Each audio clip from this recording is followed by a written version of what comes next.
બાયોસ્ટિમ્યુલન્ટ્સ આખરે છે શું?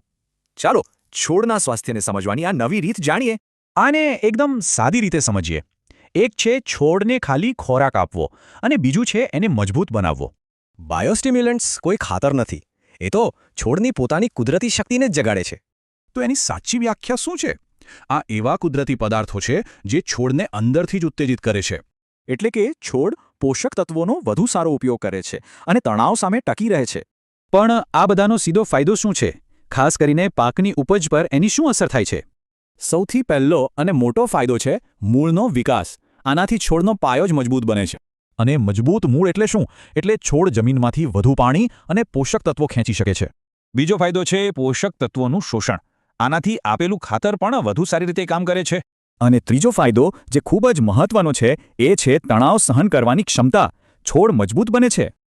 પછી ભલે એ દુષ્કાળ હોય, ખારાશ હોય, ગરમીનો તણાવ હોય કે ટ્રાન્સપ્લાન્ટ શોક.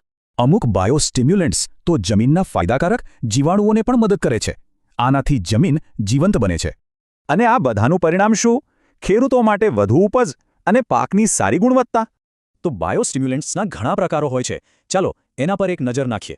જેમ કે સીવીડનો અર્ક તણાવ સામે રક્ષણ આપે છે, તો હ્યુમિક એસિડ જમીનને સુધારે છે. એટલે કે જો પાક તણાવમાં હોય તો ખેડૂત સીવીડના અર્કનો ઉપયોગ કરી શકે છે. દરેક માટે અલગ ઉપાય છે.